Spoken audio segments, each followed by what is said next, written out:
সুধী মণ্ডলী, আসসালামু আলাইকুম ওয়া রাহমাতুল্লাহি ওয়া বারাকাতুহু। নিশ্চয়ই আপনারা ভালো আছেন।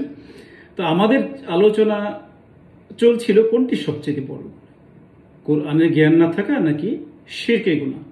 এই বিষয়টি নিয়ে আমি এ পর্যন্ত 8টি পর্ব আপনাদের সাথে আলোচনা করেছিলাম এবং সেই পর্বগুলোতে প্রথম দিকে কমন সেন্স তথা আকলের তথ্য দিয়ে আলোচনা করে আমরা জানতে পেরেছিলাম কোরআনের জ্ঞান না থাকাই সবচেয়ে বড় গুনাহ, আর শিরকে গুনাহ হচ্ছে অতি বড় গুনাহ।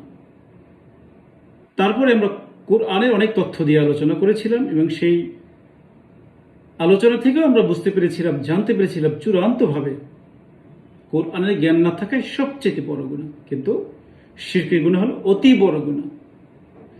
এরপরে সবচেয়ে বড় গুণের বিষয়ে হাদিস নিয়ে আলোচনা শুরু করেছিলাম গত পর্বে, এবং সে আলোচনা শুরুর পূর্বে হাদিস থেকে জ্ঞান অর্জনের 4টি নীতিমালা উল্লেখ করেছিলাম।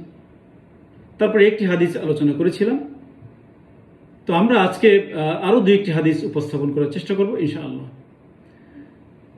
ইমাম বুখারী রহমতুল্লাহ আলাই আবু বকর রাদিয়াল্লাহু তাআলা আনহু এর বলা বর্ণনা সনদের 5ম ব্যক্তি ইসহাক থেকে শুনে তার হাদিস গ্রন্থে লিখেছেন। আবু বকর রাদিয়াল্লাহু তাআলা আনহু তার বাবা থেকে শুনে বলেন, রাসূল সাল্লাল্লাহু আলাইহি ওয়াসাল্লাম বলেছেন, সবচেয়ে বড় গুনাহ কি? আমি কি তোমাদের অবহিত করব না তা? তখন আমরা বললাম, হ্যাঁ হে আল্লাহর রাসূল। তিনি বলেন, আল্লাহর সাথে শরীক করা, পিতা মাতাকে কষ্ট দেওয়া। বর্ণনাকারী বলেন, এই কথাগুলো রাসূল সাল্লাল্লাহু আলাইহি ওয়াসাল্লাম হেলাম দেওয়া অবস্থায় বলছিলেন। এরপরে তিনি সোজা হয়ে বসলেন। তারপর বললেন, সাবধান, মিথ্যা কথা বলো না। তিনি এই কথাগুলো বারবার বলতে থাকলেন। এমনকি তখন আমরা বললাম, তিনি যদি এখন চুপ করতেন। শুধুমাত্র এটি হচ্ছে বুখারী শরীফের 5976 নম্বর হাদিস, 723 পৃষ্ঠায় রয়েছে। তো প্রিয় দর্শক, আপনারা নিশ্চয়ই খেয়াল করেছেন এই হাদিসখানিতে রাসূল সাল্লাল্লাহু আলাইহি ওয়াসাল্লাম সবচেয়ে বড় গুনাহ হিসেবে 3টি গুনাহকে তিনি উপস্থাপন করেছেন। আর সেই গুনাহ 3টি হলো শিরক করা, পিতামাতাকে কষ্ট দেওয়া এবং মিথ্যা প্রচার করা। আপনারা লক্ষ্য করেছেন নিশ্চয়ই, প্রথম যে 2টি বড় গুনাহ অর্থাৎ শিরক করা এবং পিতামাতাকে কষ্ট দেওয়া, এই কথা 2টি বলার সময়, এই গুনাহ 2টি উল্লেখ করার সময় তিনি হেলান্দ অবস্থায় ছিলেন। কিন্তু যখন তিনি মিথ্যা কথা প্রচার করার বিষয়ে উল্লেখ করলেন, তখন তিনি সোজা হয়ে বসলেন। আর এই কথাটি তিনি এত জোরে এবং এত বেশি সংখ্যকবার উচ্চারণ করলেন যে উপস্থিত সাহাবা কিরাম যারা ছিলেন তারা মনে মনে কামনা করছিলেন, তিনি যদি কথা বলা এখন বন্ধ করতেন তাহলে ভালো হতো।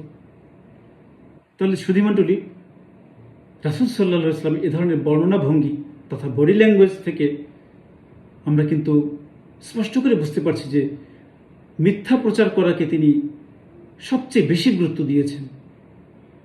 অর্থাৎ মিথ্যা কথা প্রচার করাকে অন্য 2টি গুনাহ অর্থাৎ শিরক করা এবং পিতামাতাকে কষ্ট দেওয়া, এই 2টি গুনাহ থেকে তিনি সবচেয়ে বড় হিসেবে উপস্থাপন করেছেন।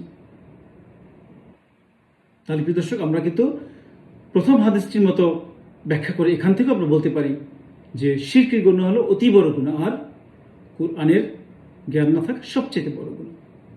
কারণ কোরআনের জ্ঞান যার থাকবে না, সে শিরক সহ অসংখ্য গুনাহ সারা জীবন করে যেতে থাকবে। কিন্তু যার কোরআনের জ্ঞান থাকবে, সে শিরক সহ সকল গুনাহ থেকে দূরে থাকতে পারবে।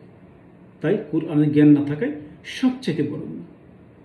শুধুমাত্র আরেকটি হাদিস উপস্থাপন করব ইনশাআল্লাহ। ইমাম তিরমিজি রহমতুল্লাহ আলাইহি আবু সাঈদ রাদিয়াল্লাহু তাআলা আনহু এর বলা বর্ণনা সনদের 6ষ্ঠ ব্যক্তি হাজ্জাজ বিন মিনহাল থেকে শুনে তার হাদিস গ্রন্থে লিখেছেন।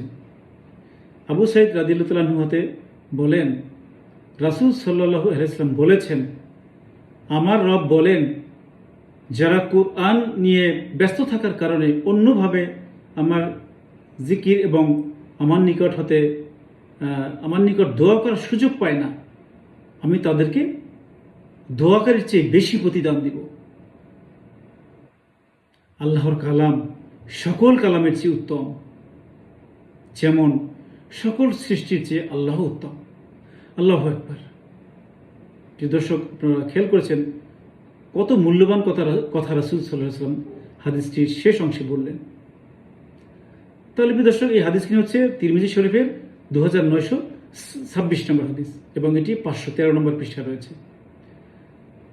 তাহলে আপনারা একটু খেয়াল করে থাকবেন যে হাদিসখানিতে রাসূল সাল্লাল্লাহু আলাইহি ওয়াসাল্লাম শেষে বলেছেন যে কোরআনের মর্যাদা অন্য সকল কালামের মর্যাদার পার্থক্য আর আল্লাহ এবং অন্য সৃষ্টির মধ্যে যে পার্থক্য সেটি সমান।